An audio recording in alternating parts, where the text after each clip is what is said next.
Moi j'ai 4 ans et mon rêve c'est de rencontrer des licornes. Entreprends tes rêves, Le podcast des rêveurs qui passent à l'action. J'irai au bout de mes rêves, tout au bout de mes rêves. Entreprends tes rêves, le podcast des rêveurs qui passent à l'action. C'est une invitation à entrer dans les coulisses de l'entrepreneuriat avec mes invités. C'est 2 lundis par mois et sur toutes les plateformes d'écoute. Je suis Alexandre et mon rêve c'est de faire le tour du monde. Mon rêve, c'est de créer un podcast. Et après, comment je ferai le tour du monde? J'aurai un sac à dos. Mon rêve, c'était d'être Claire Chazal. J'ai rêvé d'être pilote de F1. Mon rêve, c'était d'être artiste peintre. Et aussi de aller sur la lune et de être libre. J'irai au bout de mes rêves, tout au bout de mes rêves. Rendez-vous sur Les Vedettes en scène. Et si vous entendiez avec vos yeux? C'est le pari de Reflect, dont je reçois le fondateur et le CEO, Anthony Denux. On s'est rencontrés lors d'un atelier organisé par France Active sur le thème des valeurs. Et direct, ça a matché. Volontairement, dans cet épisode, nous avons choisi de prendre le temps, d'être disponible. Et parce qu'il est question du handicap de surdité dans cet épisode, j'ai choisi, plus qu'à l'accoutumée, de faire place à davantage d'espace, de silence. Belle écoute. Archéologue, Anthony, tu voulais être quand tu étais petit. Raconte-nous Salut ça. Mathilde, merci pour l'invitation. Ouais, c'est assez surprenant. Je voulais être archéologue quand j'étais, je crois, au CE1 ou au CE2. Et je pense qu'en fait, je savais pas trop ce que ça voulait dire. Juste, j'avais un ami à moi qui s'appelait Philippe, que j'ai un peu perdu de vue depuis. Qu'à se dédie, Philippe, si tu nous retrouves. Philippe, au plaisir de te recroiser quand même, parce que on a passé beaucoup de temps à l'époque. Et lui, c'était vraiment un intellectuel, tu vois. Il était très fort à l'école. Bon, j'étais pas mauvais non plus, mais. Et lui, il voulait être archéologue. Il y avait ce côté un petit peu le rapport à l'histoire. Il était assez cultivé. Et je crois que ce concept un peu de l'histoire, un peu ce temps qui passe, ce temps vécu, ça m'a toujours beaucoup intrigué. Donc assez tôt, ouais, je voulais être archéologue. C'est assez drôle comme anecdote parce que c'est pas du tout le chemin que ça a pris. Mais Et c'était un ami qui t'inspirait déjà. oui, il avait ce côté calme, intellectuel. Et puis c'était aussi le premier d'une fratrie. Il avait 3 petites sœurs. On avait beaucoup de points communs.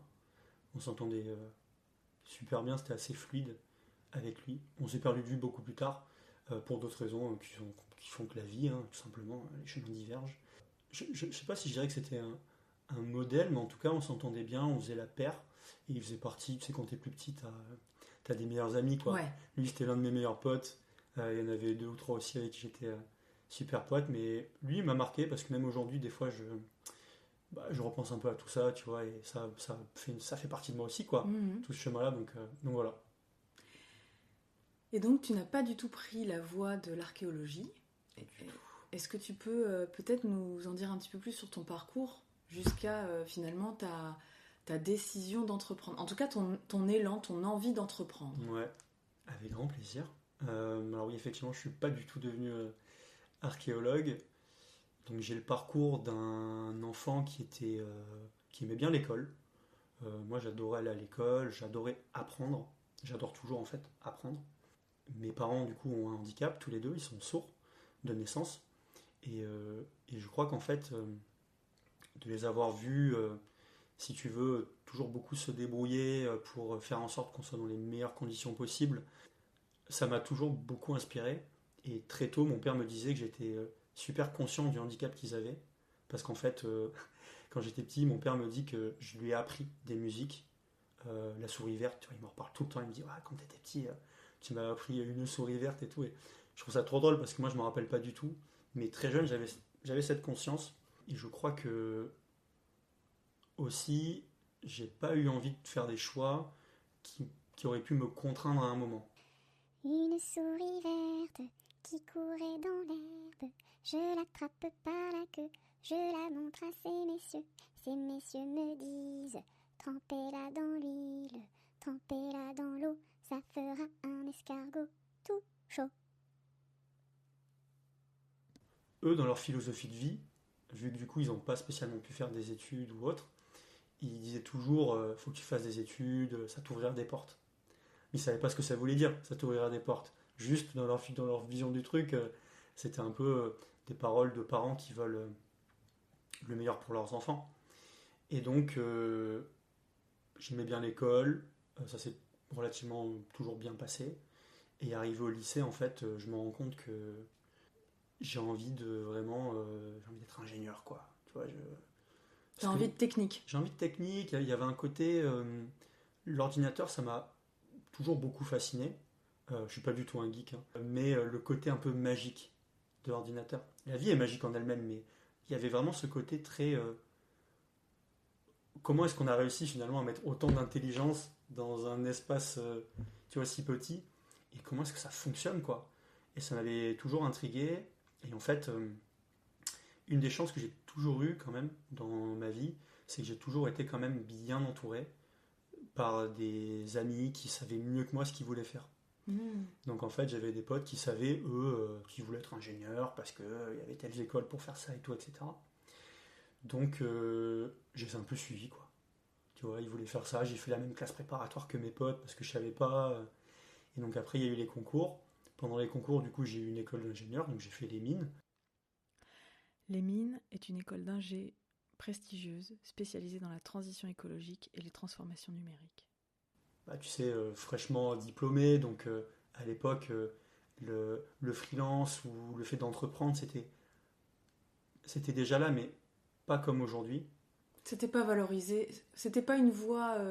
Enfin, je ne sais pas, parce que ce que tu me dis me parle à la fois sur le discours de tes parents, c'est-à-dire fais des études parce que diplôme égale choix, égale liberté de choisir ce que je veux faire.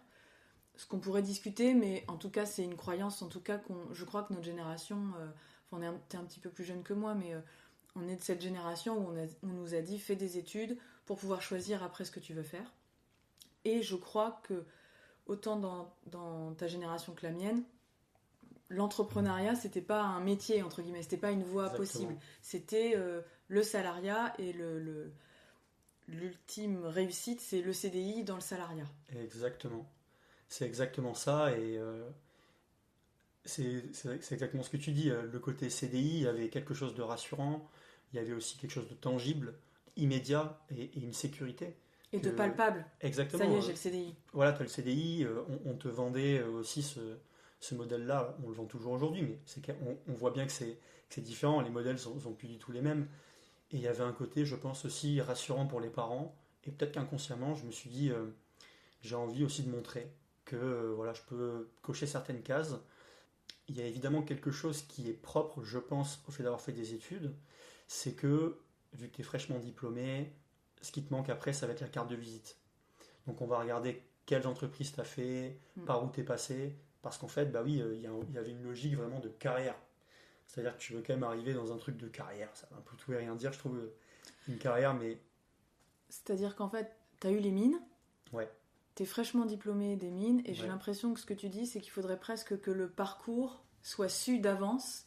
Et ce qui me vient, c'est qu'il n'y a pas de place pour l'expérimentation dans telle ou telle entreprise, telle ou telle discipline. Tu vois, dans une entreprise, tu peux trouver ta place peut-être dans un domaine de l'entreprise qui est, je sais pas moi, l'informatique, peut-être le RH, peut-être... Et que selon le contexte et les gens qui vont t'entourer, tu vas trouver ta place. Mais tu sors des mines, t'es pas drivé du tout pour expérimenter. T'es sur optimiser le parcours toujours, choisir ses stages, choisir ses entreprises, la personne à rencontrer, voilà, c'est ça. Exactement. En fait, c'est pas du tout c'est pas des chemins comme de l'alternance, et ce que je trouve génial maintenant avec du recul, c'est qu'en fait ces modèles-là, ils sont tellement top, quoi. Quand tu trouves la bonne boîte, tu peux savoir assez tôt finalement ce que t'aimes et ce que t'aimes moins faire. Nous, du coup, c'est à travers des stages, plus ou moins longs, 1 mois, 3 mois, 6 mois. Mais tu dois déjà savoir un petit peu qu'est-ce que tu as envie de faire quand tu te lances dans ces stages. Évidemment, on a tous une spécialisation. Donc moi j'ai fait un master en automatique et en informatique industrielle. Donc c'est de la robotique avec peu d'applications, mais beaucoup de théorie et du développement. Mais finalement, j'ai jamais fait de stage dans ça. En école, il y a ce côté aussi, tu sors de la classe préparatoire où tu en as quand même bavé pendant 2 ans. On voulait kiffer. Et l'école, c'était un moment super pour rencontrer des gens qui sont dans un peu le même mindset que toi. Tous les stages, moi j'ai voulu les faire à l'étranger.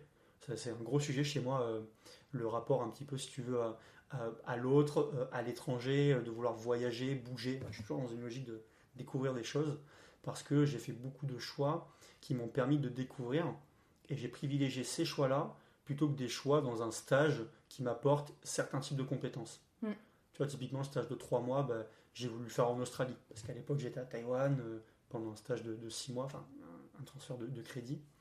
J'ai rien appris, quoi. J'ai fait du Excel, donc c'était pas du tout aligné avec un parcours, on va dire, stratégique. Ouais, c'est des macros sur Excel, donc ça reste de l'informatique, mais c'est pas du tout, tu vois, ce que j'avais envie de faire de ma vie. Mais par contre, ce choix-là était top parce que j'ai vécu des années géniales. Et par contre, derrière, le stage de 6 mois, j'ai vraiment fait du développement donc d'applications mobiles. Ça m'a beaucoup plu.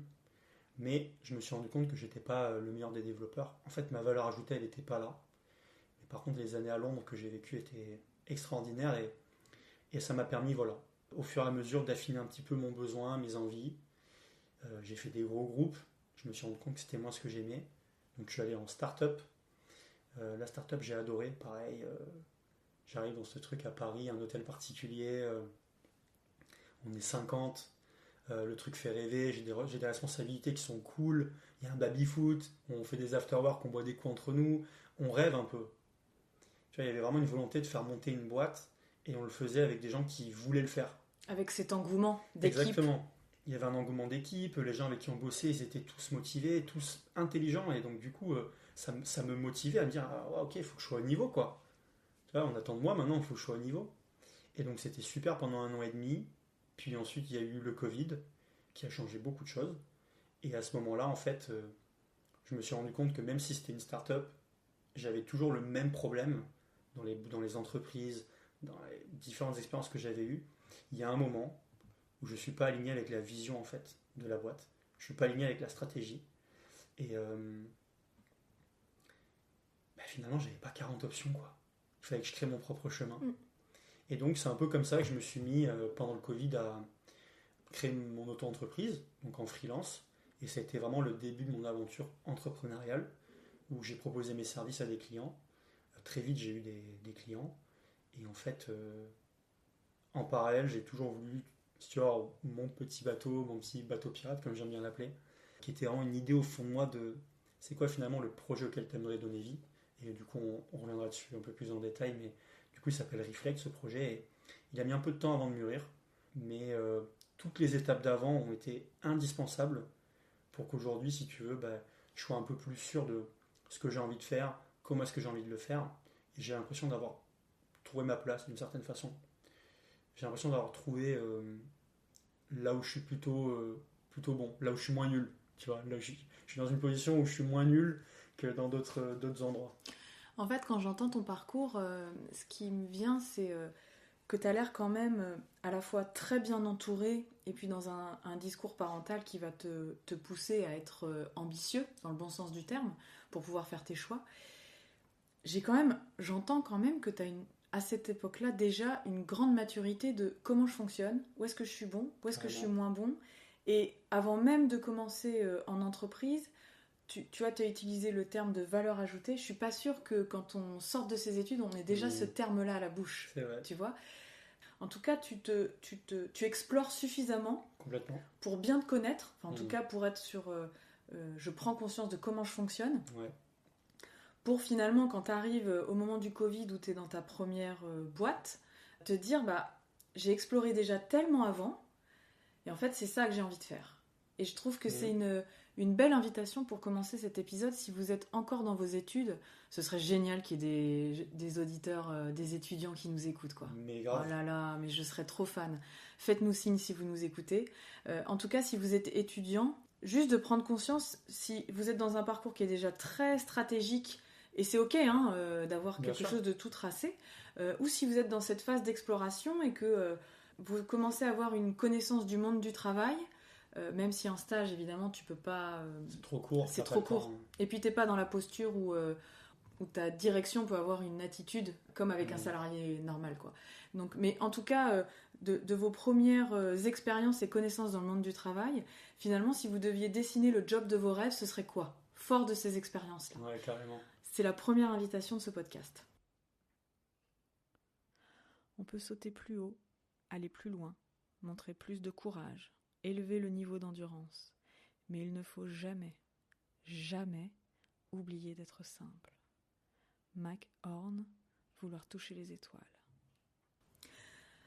Donc tu arrives à ce point où tu te dis, je me mets en freelance, je propose mes services et j'ai quand même ce petit projet à côté.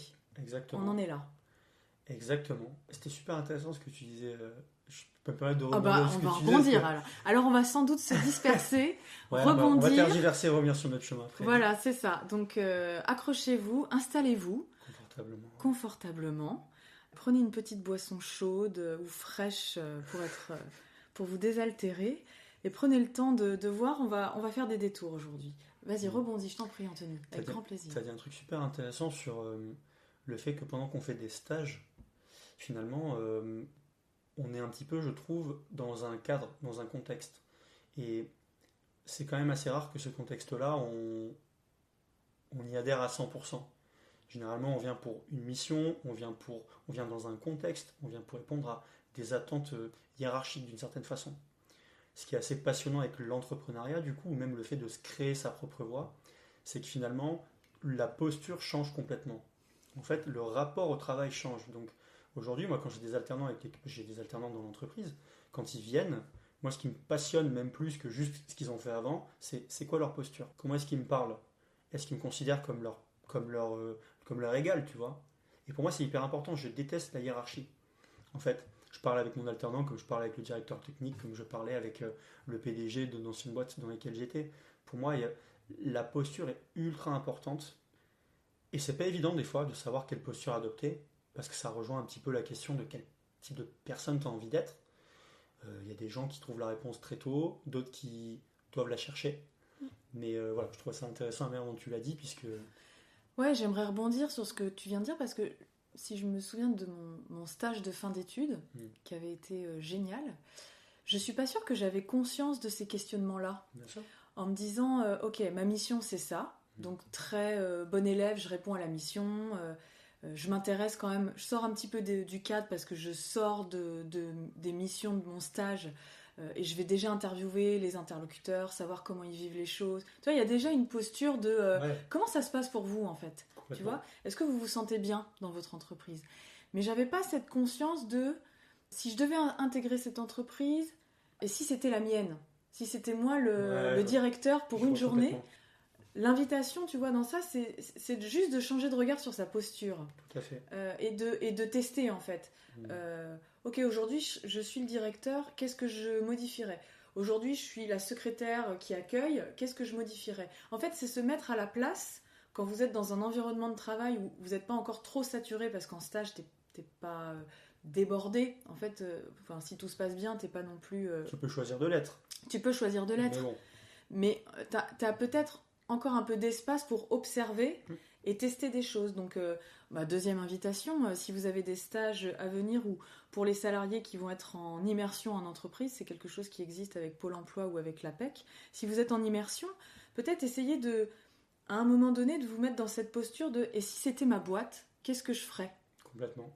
Donc j'aime bien, moi, ces changements de posture parce que ça évite le mode automatique. Tu vois, et pas seulement d'être dans les postes de direction, mais aussi dans les postes d'exécution.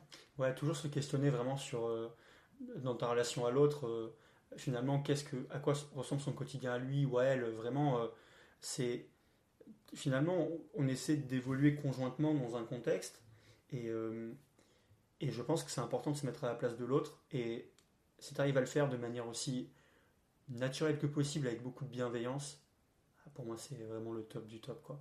Et quand tu recrutes des gens ou que tu t'entoures, il faut essayer de viser ça aussi parce que finalement, tu vas être dans quelque chose de constructif, de bienveillant. C'est hyper ok de ne pas avoir les réponses aux questions. C'est hyper ok que parfois les discussions soient pénibles. Ça fait partie du jeu. Mais en fait, on peut tous dire dès lors qu'on comprend conjointement pourquoi on le fait.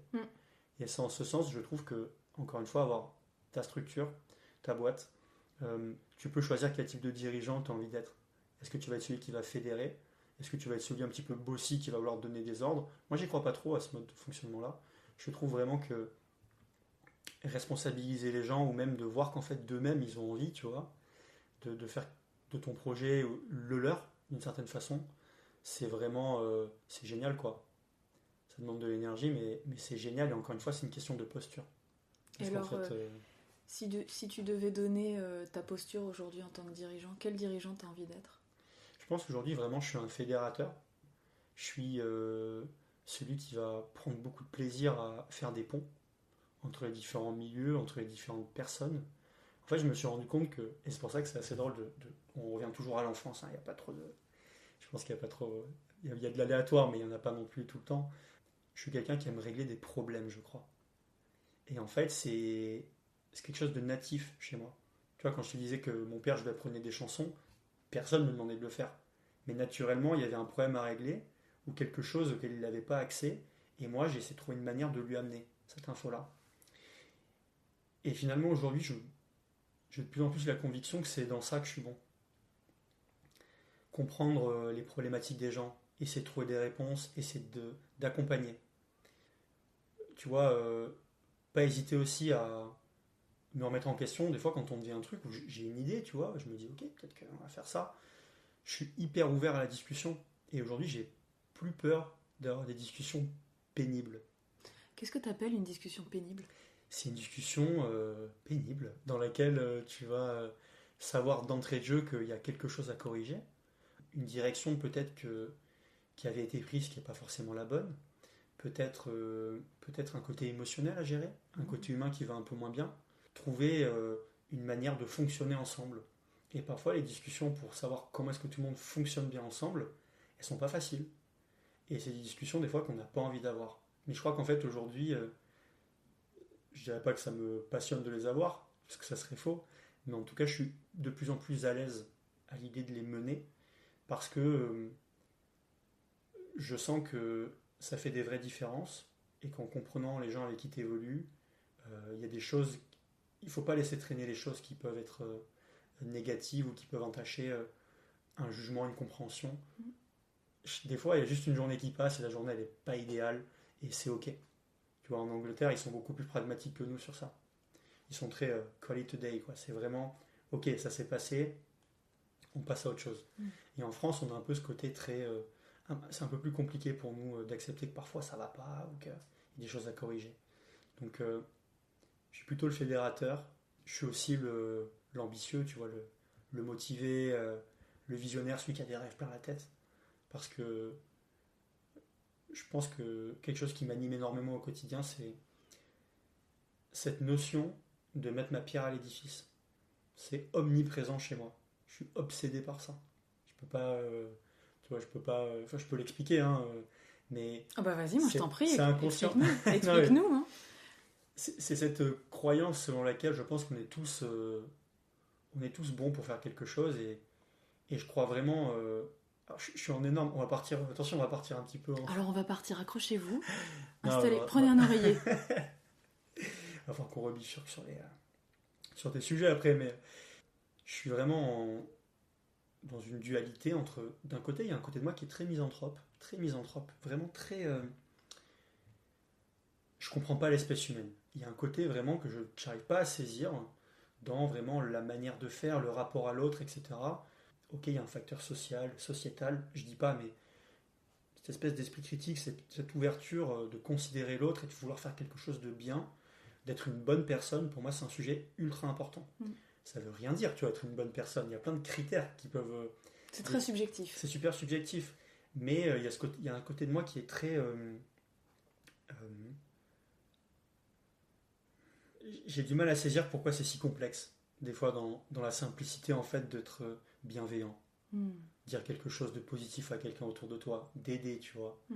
Et en ce sens, c'est quelque chose qui m'agace un peu de voir qu'en fait même les business aujourd'hui, il y a quelque chose qui me gonfle énormément, c'est les gens qui veulent créer des business que pour faire de l'argent. Ça, c'est un truc qui me saoule, mais tu peux pas savoir. C'est quelque chose que tu comprends pas.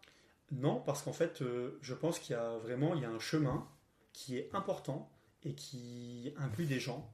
Et en fait, on a un devoir aujourd'hui de considérer que ces gens-là, en fait, quand ils vont consommer ton produit, est-ce qu'ils en ont besoin? Est-ce qu'ils sont au courant? Est-ce que vraiment on n'est pas en train aussi de leur mettre un petit peu la carotte à l'envers? Et il y a ce côté vraiment pour moi, qu'une entreprise fasse de l'argent, c'est indéniable, il le faut. Mais l'explication assez simple, c'est que pour que l'entreprise vive, donc qu'elle puisse servir son objectif, eh ben, il faut que l'intégralité des parties prenantes puisse contribuer dans cet espace-là. Et il faut que chacun puisse allouer du temps à ça. Et le temps, d'une certaine façon, on n'est plus à l'époque du troc où je peux échanger 3 heures de mon temps contre une botte de carottes. C'est qu'aujourd'hui, le vecteur commun, ça reste quand même l'argent. En ce sens, il faut rémunérer les gens pour qu'ils puissent contribuer dans ton projet. Ça, c'est normal. Ce qui n'est pas normal, c'est d'en faire quelque chose qui finalement biaise complètement tous les autres sens et toute notre réflexion autour de quelle manière est-ce que je veux faire de l'argent. Pourquoi j'ai envie de faire pourquoi je fais de l'argent et comment je le fais, c'est-à-dire quel est le cheminement, quel est le quotidien que je crée pour faire de l'argent. Tout à fait. Parce que je suis vigilante, Anthony, parce que en France, on a quand même cette manie de trouver que l'argent, ceux qui font beaucoup d'argent sont forcément des gens qui font de l'argent sale. Tu vois, il y a un truc alors, j'imagine que la croyance de tu es jeune et tu fais rapidement de l'argent, c'est la success story, sans effort. Donc, je suis vigilante parce que, effectivement, je rejoins ton discours sur le fait que l'argent n'est pas une fin en soi. C'est ça. Et que, effectivement, quand on crée un produit, ce qui est le cas de ton entreprise, l'idée, c'est pas de créer un besoin superficiel. Exactement. C'est d'être au service, de contribuer, de faciliter la vie des gens. Et en l'occurrence, ta cible, tu la connais très bien puisque tes parents sont ta cible première. Sont concernés directement. C'est mes cobayes. Voilà, tes parents sont tes cobayes. J'adore cette expression. C'est mon père qui me le dit lui-même, mais je trouve ça très drôle parce que c'est un peu mon cobaye. C'est pas anodin ce que tu dis parce que quand on crée un service ou un produit, on est persuadé peut-être au départ qu'on a une idée de génie. Et si on ne se confronte pas à la réalité, comme toi tu as pu le faire depuis le début de ta vie, au quotidien de sa clientèle, finalement on peut peut-être avoir un projet chimère, tu vois, un truc qui dans la tête est super, mais qui au quotidien n'est pas du tout facile à appliquer. Donc c'est important aussi pour vous qui nous écoutez, d'être en fait bien sûr de vos intentions quand vous allez lancer un produit ou un service, et de bien connaître les gens à qui vous allez le vendre. L'intention, c'est un mot qui est fondamental chez moi aussi. Pas juste au niveau du travail, mais vraiment au quotidien. En fait, si tu veux, pour rejoindre un petit peu ce qu'on disait juste avant par rapport au rapport à l'argent, moi, ça me va très bien de vivre confortablement. Je vais pas te dresser le portrait de quelqu'un qui n'a pas envie T'es à l'aise avec d'avoir ça. des moyens. Complètement. Ce que je veux dire, c'est que on n'a pas besoin de croire que pour vivre confortablement, il faut nécessairement le faire au détriment d'autrui. Ce qui est une différence fondamentale. Si tu crées un produit où tu réponds à un besoin qui est important et que l'argent est une conséquence, mais mec, let's go en fait. Il n'y a pas de problème. Par contre, moi, ce que je remarque aujourd'hui beaucoup, c'est qu'il y a des gens qui cherchent des moyens, qui cherchent des projets, qui cherchent à s'intercaler dans des couches pour profiter en fait d'une faiblesse, peut-être d'un petit couac. On va te vendre aussi très souvent le fait de gagner du temps. Alors moi, j'ai un traumatisme avec cette phrase-là parce que c'est la phrase préférée de ma mère. Ah mince. Voilà. Elle veut toujours gagner du temps. Et moi, je me régale à lui demander, mais avec tout le temps que tu as gagné depuis qu'on est petit, qu'est-ce que tu as fait quoi? Qu'est-ce que tu en as fait de beau? Et ça la fait rire parce qu'en fait, ça veut un peu tout et rien dire, gagner du temps. Et on en parlait juste avant l'enregistrement du podcast. En fait, on gagne du temps pour faire quoi? Pour combler encore une fois le temps qu'on a gagné avec d'autres trucs, pour regagner du temps. Pour remplir et toujours plus faire de choses et de choses et de choses. Et encore une fois, prendre le temps de se poser sur quelle est mon intention quand je fais cette tâche? À quoi ça sert? Pourquoi je le fais? Est-ce que c'est parce que je me rassure en accumulant les tâches ou est-ce que c'est vraiment au service de quelque chose qui va être palpable finalement? Ou parce que tout simplement ça me fait du bien? Complètement.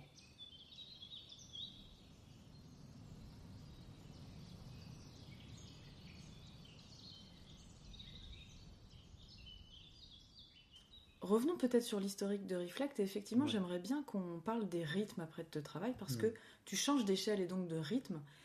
Et on en parlera après. Mais peut-être, comment arrive Reflect? Comment ça arrive Reflect, toi? Eh bien écoute, c'est... si tu veux, ça va revenir énormément, je pense, à la notion de l'intention. Dans un coin de ma tête, quand je suis en train du coup de démarrer mon expérience de freelance, en fait, si tu veux, quand je démarre cette aventure entrepreneuriale, avec ma première auto-entreprise, l'objectif, il est simple, c'est que je sais que si je lance mon entreprise demain, ça va être une entreprise qui va être quand même un peu technique, dans laquelle du coup je vais avoir besoin de compétences et que ça va me coûter de l'argent. Quand tu dis je vais avoir besoin de compétences, c'est te former ou embaucher? Les deux, D'accord. mais surtout embaucher. Ok. Surtout embaucher parce que comme je te dis, du coup je me suis très vite questionné sur ma valeur ajoutée. Je suis un très bon couteau suisse, c'est-à-dire que je peux faire des choses diverses et variées, mais je ne suis pas le meilleur des développeurs. Tu n'es pas spécialiste? Je ne suis pas spécialiste, je suis vraiment quelqu'un... mon skills principal, moi, c'est vraiment l'art rhétorique. C'est convaincre, j'adore. C'est le truc que j'aime le plus faire. Tu vois, même quand on était petit, c'était pareil, il fallait convaincre un peu les potes de trader une carte Pokémon contre une autre. Oui. Quand tu grandis ou que tu vas sur des projets ou des concours, il faut convaincre un jury. Et ça, c'est vraiment quelque chose que j'adore faire. Ça, c'est une compétence, je pense, que j'ai et que j'essaie de cultiver. Ça ne veut rien dire de l'avoir de base, on peut très bien ne rien en faire. Moi, j'ai choisi de la cultiver. Et donc, du coup, dans tout ce cheminement-là, il y avait une idée de prendre le temps de poser un prototype de mon idée, mais de quand même m'acheter du temps financier pour mettre en place mon plan. C'était important pour moi d'avoir un budget ou d'avoir une enveloppe que je savais que j'allais utiliser, parce que pendant que je faisais du freelance, j'ai quand même travaillé sur le prototype de Reflect. En fait, Reflect m'est venu comment? Covid, 2021, fin 2021, début 2022, j'ai échangé avec mon père, et mon père, il a une grande qualité, c'est qu'il est très franc. Tu vois, il est très franc, et il a un défaut, c'est que... il est très franc. Il est très franc, et son problème à lui est toujours plus important que le problème de n'importe qui d'autre. Ok. Ça, c'est une conséquence de son handicap, parce qu'il a beaucoup manqué. Il a manqué aussi d'être connecté à l'environnement. Jusqu'à il y a à peu près 5 ans, il était appareillé. Donc ils sont sourds. En fait, sourd, c'est vraiment sans appareil, tu n'entends rien du tout. Malentendant, sans appareil auditif, j'entends un petit peu. Mes parents sont sourds. Donc sans appareil, ils n'entendent rien du tout.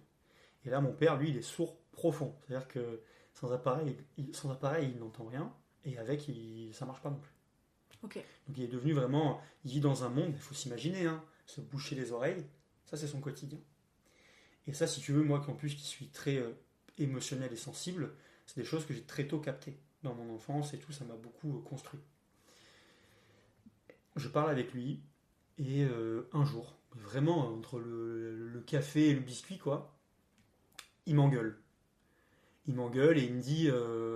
ouais, toi tu te rends pas compte, moi je comprends rien à ce qui se passe chez moi, je suis déconnecté, blablabla.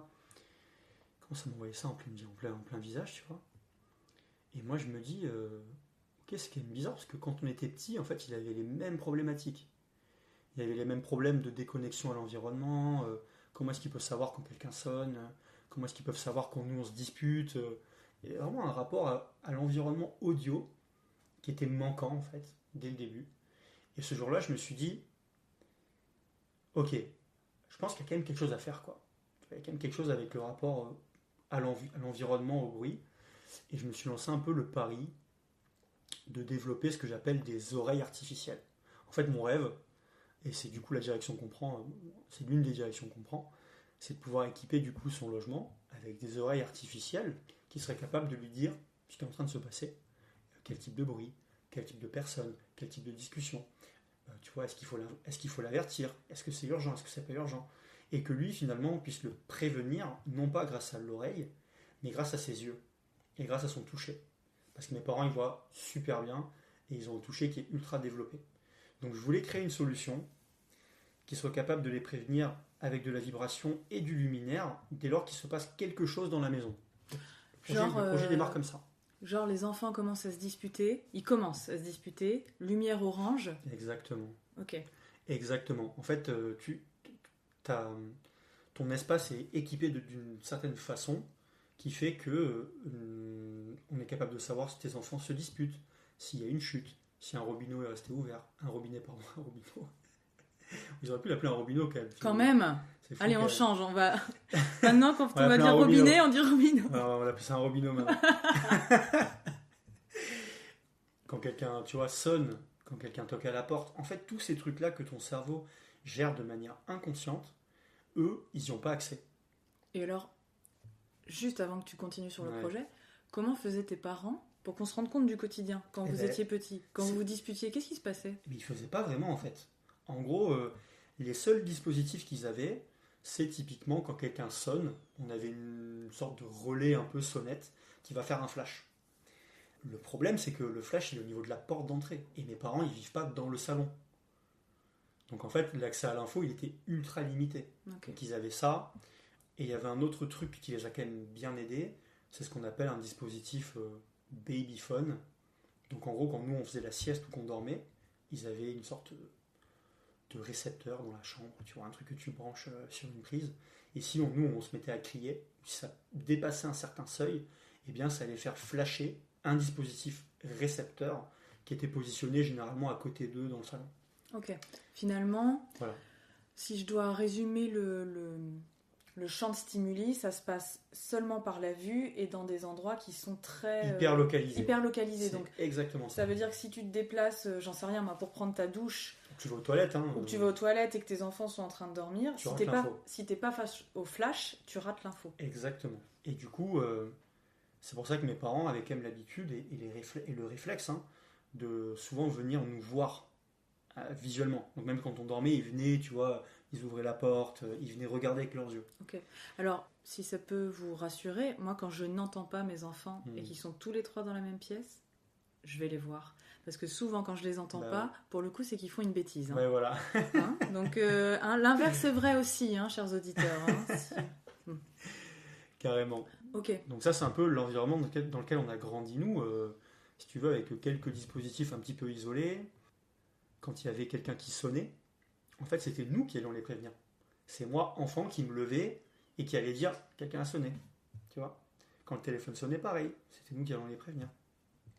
Et finalement, ce que je mesure avec ce que tu racontes, c'est qu'il n'y a pas tant que ça d'équipements qui ont été développés pour faciliter le quotidien de ce type de handicap. Les autres handicaps, je ne sais pas.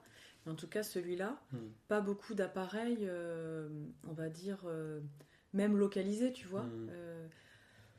Que ce soit pour l'eau, que ce soit pour l'électricité, je sais pas moi, un four qui sonne. Donc ça demande à tes parents, voilà, à tes clients, mais donc tes parents pour se mettre à leur place, finalement d'être très très attentifs sur le champ visuel et du toucher. Tout à fait. C'est exactement ça. Du coup, on reviendra sur ça juste après. Mais effectivement, aujourd'hui, il y a quand même un essor assez fort de ce qu'on appelle du coup la domotique, la maison connectée, l'IoT, voilà, l'Internet des objets. Il y a plein de possibilités qui sont offertes par toutes ces nouvelles technologies. Le truc, c'est aussi que ces milieux-là, en fait, on les a très souvent considérés, quand je dis on, c'est pas moi, c'est d'un point de vue, si tu veux, sociétal. Si tu regardes bien, il n'y a pas l'équivalent des pièces jaunes pour les personnes sourdes. C'est généralement, quand on pense au handicap, on pense au handicap moteur. Donc on va venir équiper un bâtiment avec une rampe d'accès. On va faire des toilettes aux normes PMR. On va mettre en place un ascenseur. Mais légalement, il faut quand même savoir qu'aujourd'hui, quand tu arrives dans un logement ou dans une entreprise, les détecteurs de fumée, qui sont quand même le b.a.-ba de la sécurité, c'est des détecteurs qui font bip bip quand même. C'est-à-dire qu'en fait, ils ne sont même pas équipés de telle sorte à ce que les personnes qui n'entendent pas puissent être informées. Ce qui fait que ces personnes-là, elles ont dû bricoler en fait très vite et par leurs propres moyens pour trouver des manières de faire. Il y a deux choses qui me viennent quand tu dis par rapport à ton propos, c'est d'une part que tes parents ont une suradaptation à un Complètement. environnement Ouais. qui n'est pas adapté et un timing qui Ouais. n'est pas adapté, un rythme qui n'est Ouais. pas adapté pour prendre le temps d'aller regarder, de sentir les choses en fait.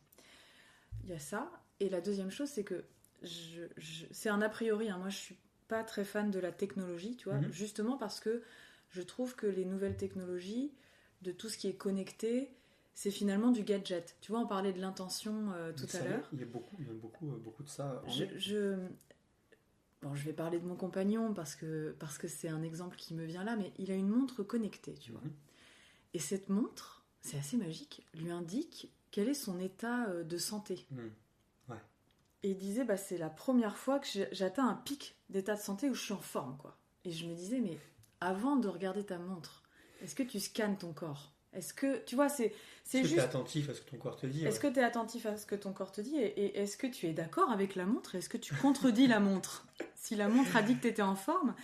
Tout ça pour dire que je suis contente de t'interviewer aujourd'hui parce que, pour le coup, moi j'ai cette approche un petit peu perplexe des nouvelles technologies où je me dis, est-ce que c'est pas encore un gadget de quelque chose qui nous met hors sol, qui pour le coup nous déconnecte de nos propres sensations et de notre propre corps pour nous dire finalement c'est ça et pas autre chose, où tu vas bien, où il faut faire ci, il faut faire ça. Et voilà, je le questionne aujourd'hui. C'est une approche très personnelle, ce que je te partage là, mais du coup je suis curieuse de savoir comment tu as travaillé ton produit complètement. par rapport à ça. Mais c'est super ton approche et la manière dont tu le vois. Je pense que c'est exactement la question qu'il faut se poser. Est-ce que ce que j'équipe aujourd'hui c'est du gadget ou est-ce que j'en ai besoin? En fait, si tu veux, pour répondre juste à ton premier point, effectivement, j'ai des parents qui sont super vigilants. Parce que du coup, ils peuvent étudier et analyser le monde qu'avec leurs yeux. Donc en ce sens, ils ont cette espèce d'instinct de vigilance natif. Et nous, on a pas mal hérité de ça. Ce qui fait que tu peux avoir de l'anxiété qui découle de ce genre de choses-là, la vigilance, tu vois, etc. Bon, on en parlera après. Ça, c'était un premier point. Et le second, par rapport aux nouvelles technologies, c'est super intéressant que tu en parles parce que, si tu veux, je suis entièrement d'accord avec toi. Il y a beaucoup de ce qu'on vend aujourd'hui qui est du gadget. Que moi, ce que moi j'appelle du confort. Aujourd'hui, quand on dit domotique ou objet connecté, on pense directement, tu vois, au truc pour aller contrôler tes volets, pour optimiser du coup ton thermostat pour qu'il soit à la bonne température. Ouais, ou pour te dire que ton téléphone vient de sonner. Exactement, pour dire que ton téléphone vient de sonner. Comme tu l'as dit avec les montres, elles font des trucs complètement fous aujourd'hui, ta fréquence cardiaque, ton machin, ton truc. Donc en fait, on fait un raccourci en disant la technologie, c'est un peu une science dans laquelle l'être humain croit énormément aujourd'hui, et presque ça vaut plus que ce que ton médecin va te dire en fait. Si la montre a dit que tu étais en bonne forme, super, tu es en bonne forme. Ce qui est dangereux. Ce qui pour moi est dangereux, puisque du coup tu bases ton jugement non plus sur toi-même, mais sur quelque chose qui est externe. En ce sens-là, tu as entièrement raison. Maintenant, moi dans la catégorie vraiment confort, je mettrais aussi tout ce qui est un petit peu, tu vois, les Alexa, les Google Home, tous ces trucs-là qui sont quand même des objets qui ont un peu démocratisé ce qu'on appelle du coup donc les objets connectés de manière générale, la domotique, les assistants vocaux. Tu peux donner un exemple pour de fonctionnement? Ouais, de fonctionnement. Typiquement, un Alexa, tu vas lui dire typiquement Alexa, quel temps il va faire demain. Tu vas lui dire Alexa, ajoute dans ma to-do list de, je sais pas moi, aller faire les courses à 15h. Tu peux, on déporte en fait, si tu veux, on déporte entre guillemets ce qu'il y a dans notre tête, au même titre que le papier, plutôt que d'écrire sur le papier, tu vas l'écrire sur un ordi, ce qui est beaucoup mon cas, comme je te l'ai dit avant l'interview. Et il y a un peu cette approche-là, on va déléguer un peu quelque chose à une entité qu'on estime plus apte à nous prévenir ou à nous informer que nous-mêmes, puisque c'est son boulot, elle fait que ça. Et ça, toi, tu trouves intéressant? Alors moi, j'ai jamais eu d'Alexa ou de Google Home, parce qu'en fait, le simple fait d'avoir quelque chose qui t'écoute tout le temps chez toi, et c'est paradoxal avec mon projet, mais c'est pour ça que c'est important je prends le temps exprès d'expliquer tout ça. Allons-y. Parce que du coup, ces objets-là, leur finalité, c'est quand même d'écouter ce que tu vas vouloir pour te faire consommer. C'est vraiment ça que ces objets font. Ils vont écouter, ils vont t'aiguiller. Tu vas sentir une sorte de rapport peut-être bénéfique pour toi de demander quelque chose à quelqu'un pour faciliter ton quotidien. Mais quand on fait le calcul, ça reste quand même des tâches qui sont finalement à faible valeur ajoutée. C'est-à-dire que demander à Alexa d'ajouter une liste de courses à sa liste, tu peux prendre un papier et écrire.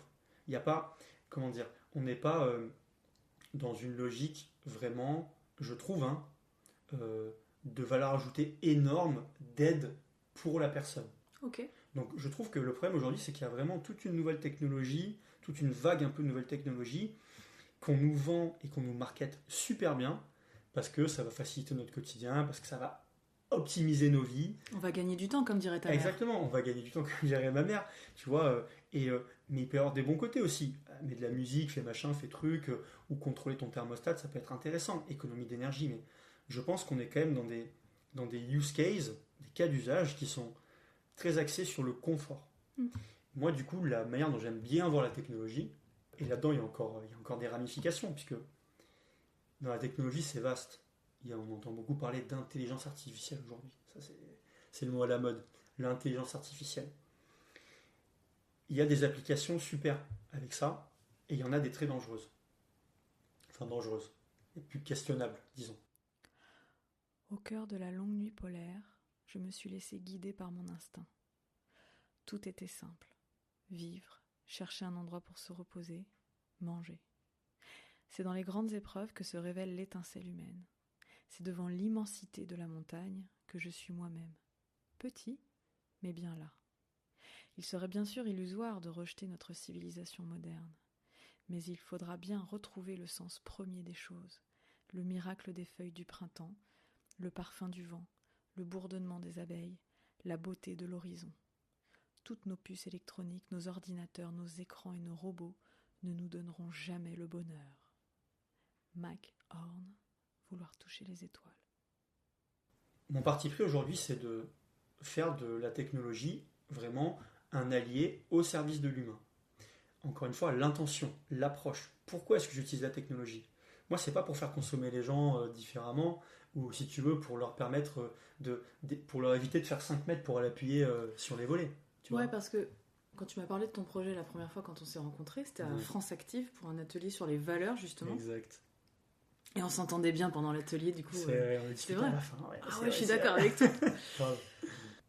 Je me suis dit, est-ce que ça va pas être une manière d'être dépendant du téléphone portable, tu vois ? C'est une vraie question pour moi parce que je trouve que c'est la nouvelle addiction des temps modernes où tu sors dans la rue, tout le monde est sur son téléphone portable. Je te pose la question et... Mais ça l'est, t'as raison, ça l'est. C'est une première chose. Et la seconde chose, c'est est-ce que tu n'es pas dans la conception d'un produit qui est plutôt sur une vision du risque, tu vois, sur de la sécurité et du coup sur de l'hypervigilance ou pas ? C'est une question, je veux pas être dans des questions pièges parce que c'est pas l'objectif de cet épisode, mais c'est pour avoir ta vision sur ces approches-là. Ouais, tout à fait, ça fait complètement écho à ta question précédente. Vraiment, ce rapport un peu à la nouvelle technologie. En fait, il y a un côté pour moi qui est un côté plutôt du coup donc confort, qui n'est pas forcément de l'obligatoire, et il n'y a pas vraiment une notion de vie ou de mort. En fait, c'est vraiment, si tu ne peux pas contrôler tes volets avec ton téléphone, personne ne va crever en fait. Tu vas juste faire 5 mètres et tu vas appuyer sur le bouton. Ça marche très bien. Les thermostats, il y a des intérêts énergétiques. Mais factuellement, il faut se questionner plutôt sur notre manière de consommer au quotidien plutôt que d'aller pointer du doigt sur tout le monde pour faire des économies d'énergie. Je te remercie tellement de l'aborder comme ça. Non mais tu vois, en fait, je pense qu'on vend et on a réussi à marketer très bien quelque chose qui facilite la vie des gens et qui les rend feignants. Et en ce sens, il y a un côté de la domotique que je trouve dommage, puisqu'en fait, on le voit d'une façon qui est, entre guillemets, optimiser des trucs pour faciliter la vie de tout le monde. Moi, j'aime le voir d'une manière vraiment, on va aider l'homme, on va aider l'humain. Et donc, comme tu l'as dit, il y a une notion vraiment de...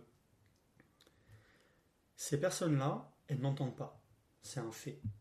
Maintenant, comment est-ce qu'on fait avec les technologies actuelles pour leur permettre, le plus possible, de comprendre ce qui se passe ? L'approche n'est pas du tout la même. Moi, tu mets un micro-reflect aujourd'hui chez toi, on ne t'espionne pas. On est en train de te dire, attention, il y a un truc important que tu devrais savoir, mais comme tu es sourd, tu ne peux pas le savoir. Donc du coup, notre boulot, c'est de te prévenir. On est potes, on est alliés sur ça.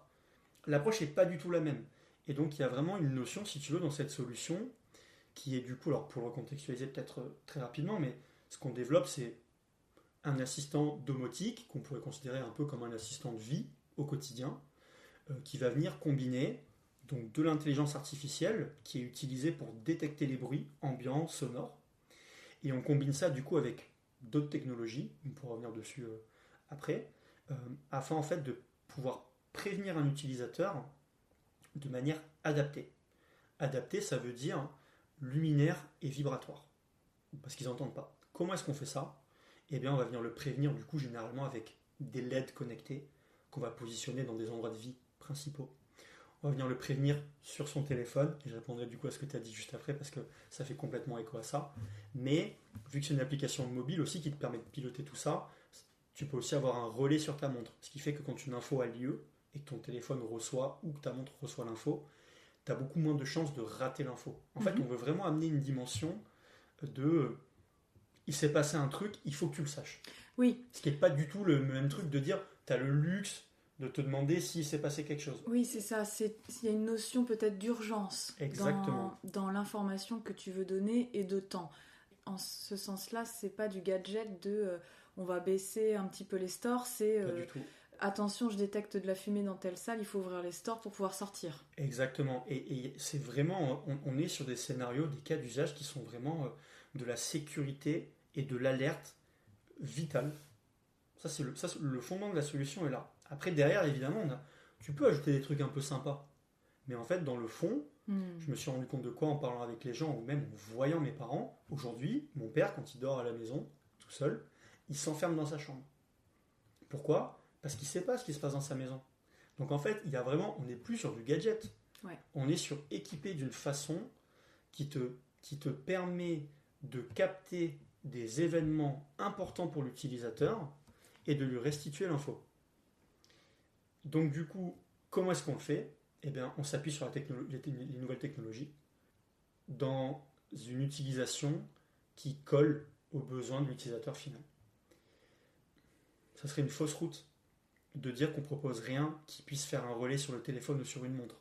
Oui, ça serait c'est clair. Inadapté. Tu serais pas dans les temps si tu étais à contre-courant de ça. On est bien d'accord, hein, mais c'est aussi pour ça que je te pose la question. C'est dans le produit final, il y a une vision qui a cheminé. Bien sûr. C'est pour ça que je te pose cette question-là. En fait, le jour où le smartphone est sorti, pour eux, ça a été, quand je dis eux, c'est les personnes sourdes et malentendantes, ça a été une révolution. Le fait de pouvoir se connecter au monde, c'est quelque chose qui est puissant. En fait, on est sur un projet qui est vraiment... on essaie de régler des problématiques quand même d'anxiété, de déconnexion de l'environnement et de sécurité. On n'est pas du tout sur du confort. C'est là où, tu vois, je suis contente d'entendre ton point de vue, parce que là où tu peux entendre des mouvements qui cherchent à déconnecter, là on est dans un autre paradigme presque, où eux ils découvrent finalement la connexion, une autre manière de se connecter à travers les nouvelles technologies. Exactement. Et eux, jusqu'à présent, ils ont toujours eu un petit peu, comme je te dis, des objets qui vont flasher, qui sont statiques, localisés. C'est jamais quelque chose qui est très beau, très élégant. Tu as toujours une étiquette « coucou, je suis sourd » quand tu vas chez eux. Là où nous, avec cette nouvelle technologie, cette manière et notre expertise qu'on a du coup, on est capable d'équiper un logement de manière jolie. En fait, c'est presque du design ce qu'on fait. On design des espaces pour du coup les rendre vivants. C'est ça qu'on fait. Et on le fait avec des objets connectés, certes, mais on le fait d'une façon qui répond à des usages et des besoins qu'on n'a pas inventés, qui ne sont pas du confort, qui sont des histoires, des moments de vie partagés par des utilisateurs. Moi, le nombre de gens avec qui j'ai échangé qui ont failli y rester dans un incendie, qui se sont fait cambrioler quand ils étaient dans leur propre salon, c'est vraiment pas anecdotique en fait. Et donc du coup, le projet va vraiment dans cette direction-là. Et après, il y a d'autres choses qu'on fait en plus qui rendent la portée super intéressante, puisque, à contrario aussi de toute cette tendance maison connectée IoT, blablabla, cloud, nous, en fait, on a contre-courant de tout ça. On fonctionne sans cloud, en local, chez l'utilisateur. On n'a pas accès aux données. Donc moi, je ne suis pas un logiciel d'espionnage, je suis un allié. Donc en fait, je n'ai pas accès à ce qui se passe chez toi. Juste, tu as ce qu'il faut pour avoir accès à tes données. Il n'y aura pas de fuite de données puisqu'elles t'appartiennent. Et on est juste alliés. Et moi, mon boulot, c'est de continuer à te proposer de l'équipement ou des modèles mathématiques qui vont te permettre en fait de mieux en mieux comprendre ce qui se passe dans ton environnement. C'est ça ce qu'on fait. Ça la vision de Reflect. Et là, ça dépasse largement juste le cadre de vie de quelqu'un qui sonne. Tu vois, on fait des particuliers, mais on fait aussi les entreprises. J'adorerais faire les lieux publics. J'ai plein d'idées de choses qu'on pourrait faire pour lesquelles la technologie, elle est fascinante parce qu'en fait, quand elle est prise du bon côté, elle est top. Un smartphone, quand c'est bien utilisé, c'est génial. Et quand c'est utilisé à outrance ou incorrectement, ça crée des anxiétés généralisées, du burn-out, des dépressions. Parce qu'en fait, comme tu as dit tout à l'heure, on s'enferme dans quelque chose.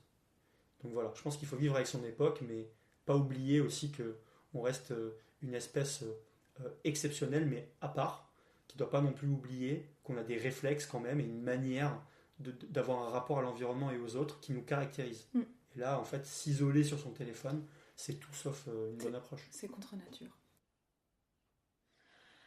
C'est la fin de cette première partie d'épisode.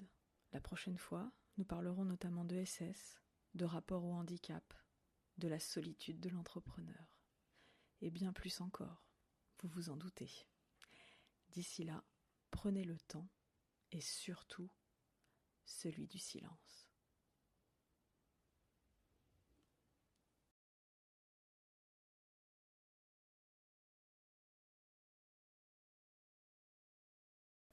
Est-ce que tu veux un mouchoir ? Ça va, ouais. Ça va ? Parce que si tu renifles, ça va être un tic de langage que je vais devoir enlever.